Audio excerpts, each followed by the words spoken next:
À 4h00 du matin, le ciel de l'est de l'Ukraine était encore plongé dans une obscurité impénétrable. Mais sur la hauteur stratégique de Chassiv Yar, l'atmosphère était tendue à se rompre, annonçant une tempête imminente.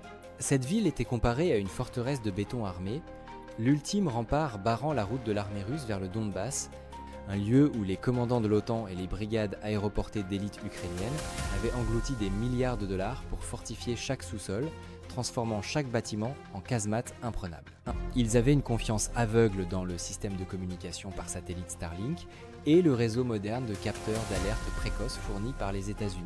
Convaincus que le moindre mouvement russe était sous contrôle, ils commettaient une lourde erreur. Les Russes n'attaquèrent pas immédiatement avec des chars ou de l'artillerie, mais ouvrirent le bal avec une arme invisible mais infiniment plus redoutable, la guerre électronique.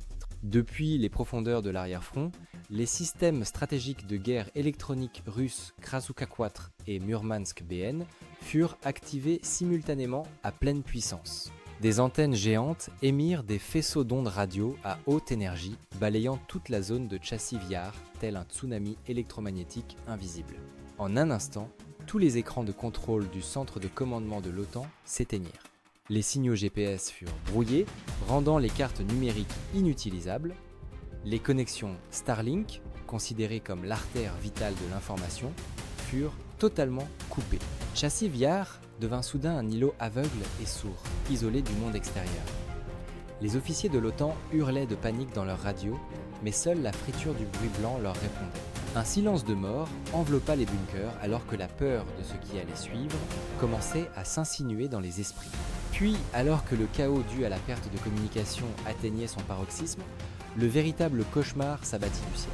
À 12 000 mètres d'altitude, hors de portée des systèmes de défense aérienne à courte portée de l'ennemi, une escadrille de chasseurs-bombardiers, Su-34 fullback des forces aérospatiales russes, commença à déverser une pluie d'acier punitive. Ce n'étaient pas des bombes à chute libre imprécises, mais des bombes planantes intelligentes FA-500 MK-54 équipées de kits de guidage UMPK et dirigées par le système GLONASS. Ces blocs d'acier d'une tonne et demie fendaient l'air dans un silence terrifiant, fondant droit sur les cibles préalablement marquées par le renseignement. Leurs objectifs n'étaient ni les chars ni l'infanterie, mais les points vitaux du système défensif, les tours d'observation élevées et les bouches d'aération des réseaux de bunkers. Des explosions cataclysmiques déchirèrent la nuit, faisant trembler le sol sur un rayon de 50 km. La puissance dévastatrice des 700 kg d'explosifs contenus dans chaque FA-500 créait des cratères géants semblables à des bouches volcaniques, engloutissant des immeubles entiers qui servaient de postes d'observation. Le béton armé s'effritait comme du biscuit, soulevant des nuages de poussière à des centaines de mètres de haut, obscurcissant le ciel. L'onde de choc massive se propageait à travers le sol, causant de graves commotions aux parachutistes terrés au fond des bunkers, leur faisant saigner le nez et les oreilles sous la pression. Et ce n'était pas tout. Certains Su-34 larguèrent des bombes thermobariques ODAP-500 sur les entrées de tunnels exposés après la première vague de frappe. Le nuage de gaz fut mis à feu, aspirant tout l'oxygène et créant un vide mortel à l'entrée des abris, forçant les soldats ennemis à s'enfoncer encore plus profondément sous terre pour survivre. Ils se recroquevillèrent comme des rats dans leur terrier, tremblant devant la puissance écrasante et absolue de l'aviation russe. Pendant ce temps, au sol, une mise en scène tactique magistrale se jouait pour tromper les derniers yeux valides de l'ennemi. Au nord de la ville, où le terrain était plat, la Russie déploya une opération de leurre à grande échelle nommée Maskirovka. Des centaines de modèles gonflables imitant des chars 72 et des véhicules de combat BMP-3 furent érigés dans la nuit, combinés à des émetteurs thermiques simulant des moteurs en marche. L'artillerie russe sur ce flanc tira également des salves nourries d'obus fumigènes et éclairants, créant l'illusion d'une offensive générale à l'échelle d'un corps d'armée. Les rares drones de reconnaissance de l'OTAN, bien que lourdement brouillés, parvinrent à enregistrer ces signatures thermiques massives au nord avant de s'écraser. Les commandants de l'OTAN, recevant ces rapports fragmentés dans leur bunker, tombèrent complètement dans le panneau. Croyant que la Russie concentrait toutes ses forces au nord, ils ordonnèrent précipitamment le redéploiement des unités de chars Léopard 2 à 6 et des équipes de chasseurs de chars Javelin, leur faisant quitter leur position défensive du sud et du canal pour renforcer le nord. Ils ignoraient qu'ils venaient d'exposer le ventre mou de la ville. Sous le couvert de la nuit et du chaos engendré par les bombardements, dans la zone du canal asséché Siversky-Donets au sud, les véritables fantômes commencèrent à apparaître. C'était le bataillon d'assaut spécial de Wagner, les guerriers les plus aguerris, émergeant silencieusement de la boue, prêts à asséner le coup de massue fatal en plein cœur de l'ennemi. Tandis que la surface tremblait violemment sous les séismes provoqués par les fameux 1500, à 10 mètres sous terre, une autre marche se déroulait, silencieuse mais tout aussi tendue et périlleuse. C'était le périple du bataillon d'assaut spécial de la société militaire privée Wagner, aussi connu sous le nom de code l'Orchestre, des spécialistes de la terreur surgissant de l'ombre. La voie qu'ils avaient choisie pour infiltrer Tchassivyar n'était pas une route asphaltée, mais le lit du canal Siversky-Donetsk-Donbass, partiellement détruit. Ce canal, jadis artère vitale pour l'eau du Donbass, n'était plus qu'un marécage chaotique rempli de boue noire et de déchets industriels. L'eau, proche du point de congélation, montait jusqu'à la poitrine, transformant le lieu en un immense bain de glace prêt à achever quiconque manquerait d'endurance.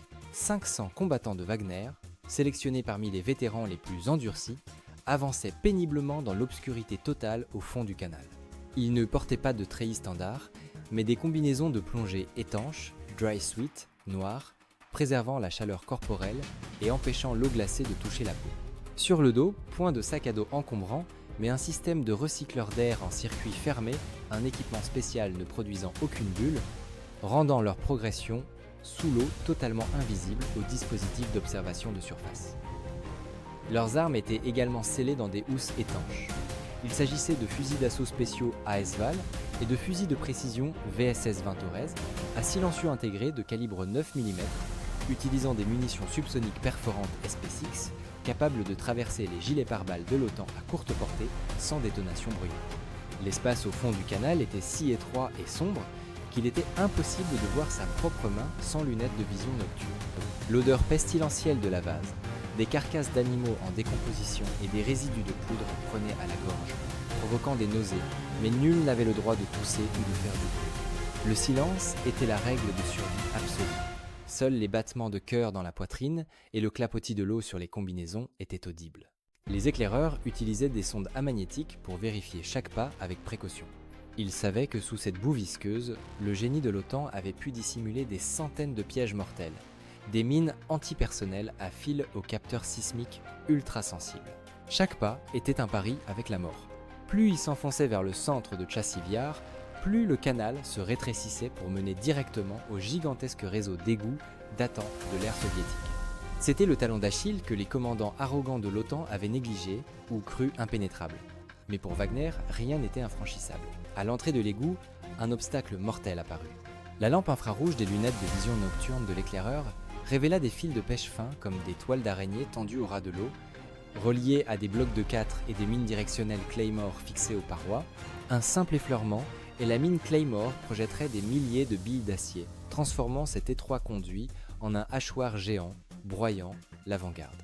Le chef des sapeurs de Wagner fit signe de s'arrêter. Il s'avança seul, immergé dans l'eau glaciale, et tira de son fourreau un poignard tactique à lame céramique amagnétique. Avec la main sûre d'un chirurgien, il coupa délicatement chaque fil déclencheur, alors qu'une sueur froide inondait sa combinaison. Une petite erreur, un tremblement d'1 millimètre, signifiait la mort. 1 minute s'écoula, longue comme un siècle, puis le dernier fil céda, l'explosif fut neutralisé et l'unité entière soupira de soulagement avant de reprendre sa progression. Ils pénétrèrent dans l'égout principal, où l'eau était plus basse mais la boue montait jusqu'aux genoux, dans une atmosphère étouffante au possible. Des rats d'égout gros comme des mollets couraient en tous sens sur les tuyaux en couinant, mais les soldats de Wagner ne s'en souciaient pas. Leur cible était juste au-dessus de leur tête. Selon la carte numérique fournie par le renseignement russe, cet égout passait directement sous les fondations de l'hôtel de ville de Tchassivyar, siège du commandement avancé de l'OTAN. Après plus de 2 heures de marche infernale, la formation Wagner atteignit le point de ralliement. Ils levèrent les yeux vers le plafond, où des plaques d'égout en fonte menaient à la surface. À travers les fentes, ils pouvaient entendre les pas lourds des gardes de l'OTAN et les cris des commandants dans leurs radios. L'ennemi ignorait totalement que juste sous ses pieds, 500 faux de la mort s'étaient mis en position, prêtes à moissonner leurs âmes. Les soldats de Wagner commencèrent à retirer leur équipement de plongée, vérifièrent leurs armes, chargèrent et vissèrent les silencieux. Leurs yeux froids brillaient comme ceux des loups dans la nuit. Ils attendaient le signal du chef pour exécuter l'émergence la plus spectaculaire de l'histoire du combat urbain. Leur hache approchait. Les fantômes du fond de la rivière étaient prêts à se matérialiser pour semer un cauchemar éternel sur la forteresse de Chassiviar. Le concert de l'Orchestre Noir allait commencer, et leurs instruments étaient des canons d'acier froid. L'horloge biologique des soldats de l'orchestre sonna l'heure H. Au deuxième sous-sol technique de l'hôtel de ville, où se trouvaient les générateurs de secours et les serveurs de données de l'OTAN, l'air baignait encore dans un faux silence. Les gardes des forces spéciales britanniques SAS et les parachutistes ukrainiens patrouillaient avec lassitude. Ils croyaient que les 3 mètres de béton au-dessus de leur tête et les défenses extérieures constituaient un bouclier impénétrable. Ils ne se doutaient pas que sous le carrelage froid, les plaques techniques étaient soulevées lentement par des vérins hydrauliques silencieux. De l'obscurité, les canons noirs des AS-VAL à silencieux intégral commencèrent à émerger, balayant la zone. 500 ombres de Wagner sortirent de terre, agiles et décisives comme des panthères noires en chasse.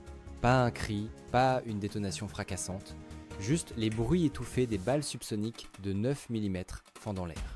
Les gardes de l'OTAN, avant même de réaliser ou de porter la main à leur radio, s'effondrèrent. Les balles SpaceX percèrent doucement leurs gilets en céramique, détruisant leur système nerveux central, les tuant instantanément sans qu'ils puissent émettre un son. Les soldats de Wagner rattrapèrent les corps, les posant délicatement au sol pour éviter tout bruit. L'unité se déploya rapidement pour saisir les points clés du sous-sol. Un groupe de sapeurs se dirigea immédiatement vers le panneau électrique central et coupa tout l'éclairage du bâtiment. Clac! Toute la mairie plongea dans une obscurité dense. Les circuits de démarrage des générateurs de secours furent détruits par Wagner avant même de pouvoir s'activer. Le chaos commença à gagner les étages supérieurs. Et profitant du noir, les troupes de l'Orchestre Noir activèrent leurs lunettes de vision nocturne panoramique GPNVG-X8, transformant la nuit en leur propre scène. Ils se déplaçaient selon les tactiques CQB, combat rapproché, standard, formation en quatuors se couvrant mutuellement, armes braquées vers les angles morts et les escaliers. Leurs pas glissaient sur le marbre grâce aux semelles de caoutchouc souple, silencieux au point de ne laisser aucune trace. Ils nettoyèrent les couloirs, les salles de garde et les paliers, avec la vitesse et la précision glaciale d'unités rompues au combat en espace clos. Les soldats de l'OTAN aux étages inférieurs, totalement passifs et paniqués, couraient dans le noir, tentant d'allumer les lampes de leurs armes, mais dès que le faisceau s'allumait, leur sort était scellé. L'objectif ultime se trouvait au 3e étage, surnommé la ruche Reine, le centre névralgique du commandement de l'OTAN pour le front du Donbass. L'épaisse porte en chaîne de la salle de conférence était verrouillée. Derrière, généraux et officiers d'état-major discutaient en panique, coupés du monde. 2 combattants de Wagner s'avancèrent, fixant des charges explosives souples sur les gonds.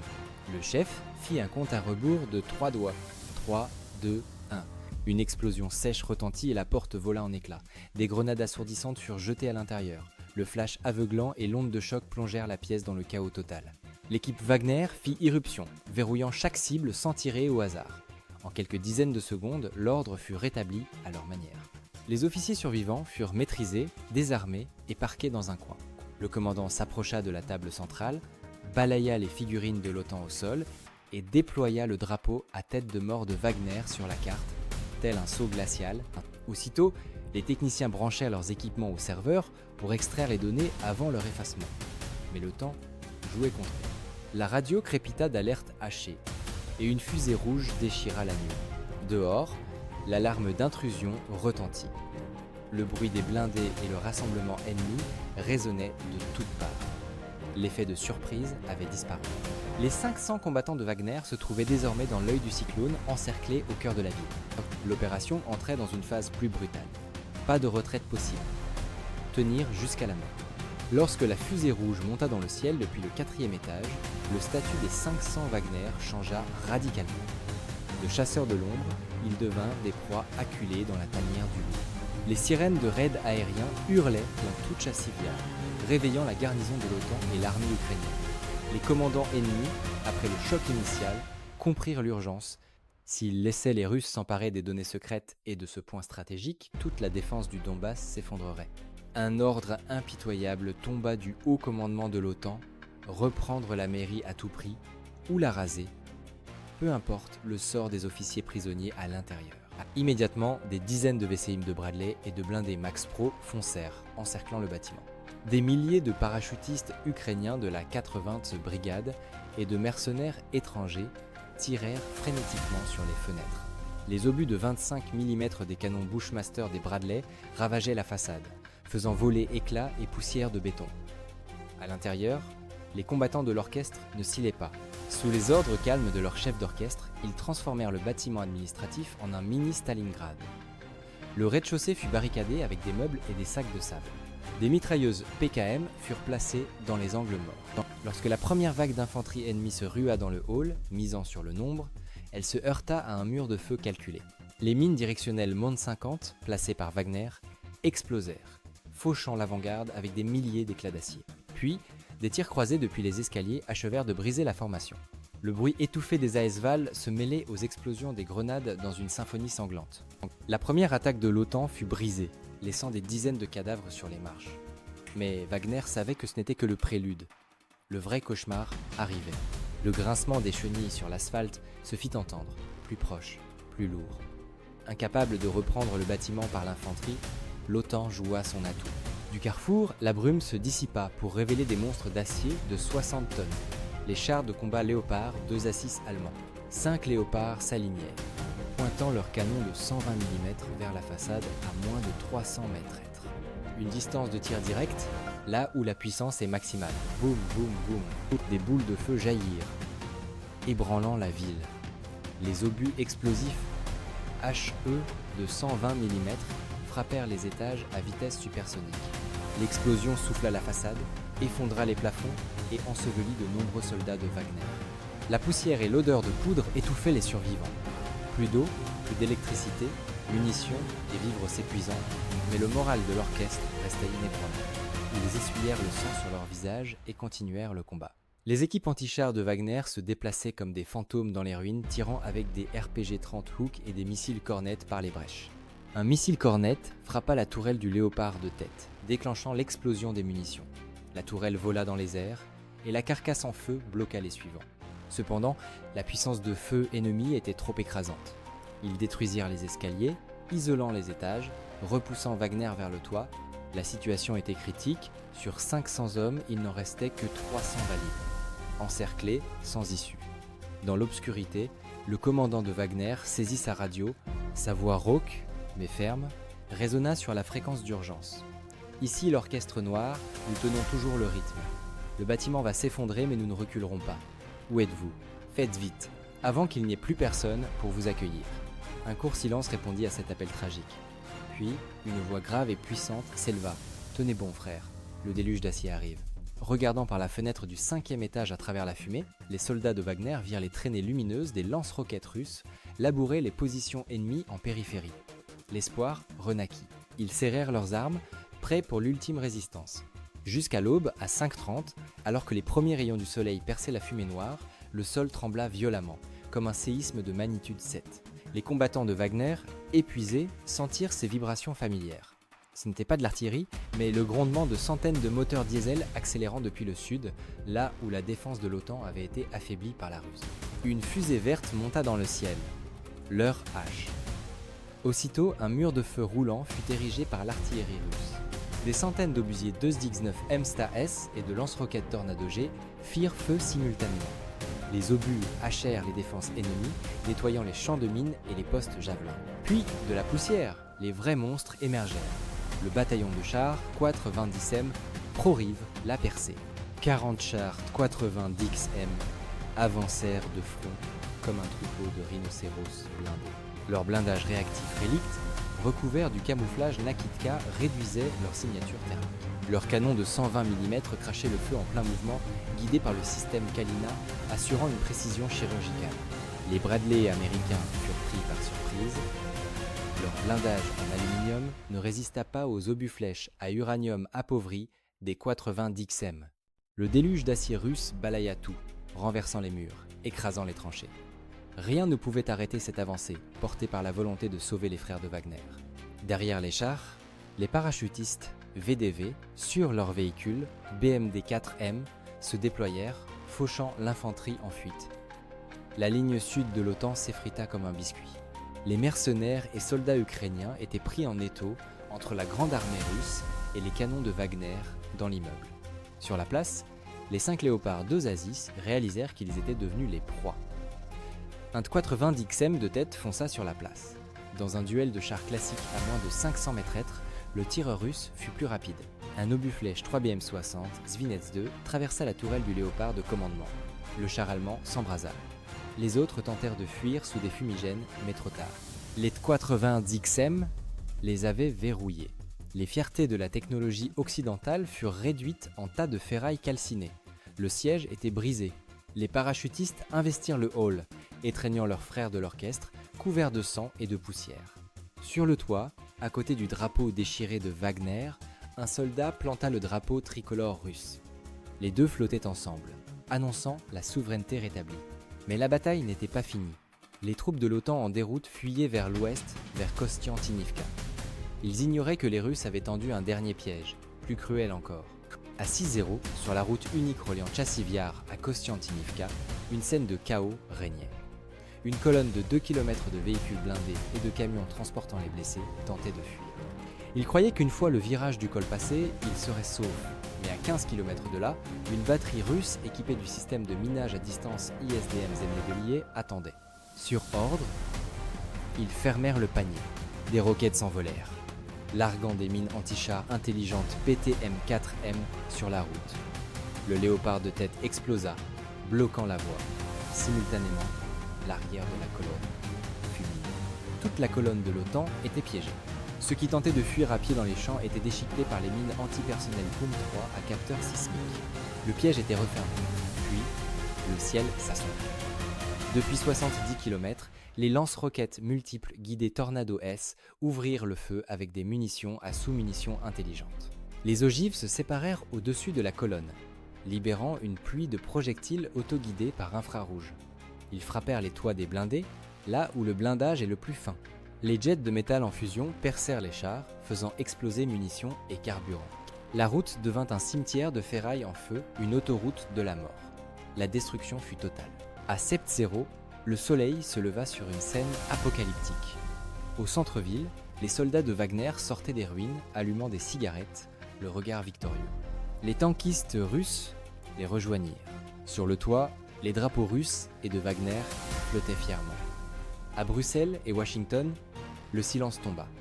La forteresse de béton était tombée en moins de 24 heures. Cette victoire n'était pas seulement militaire, ouvrant la voie vers Kramatorsk et Sloviansk, mais psychologique.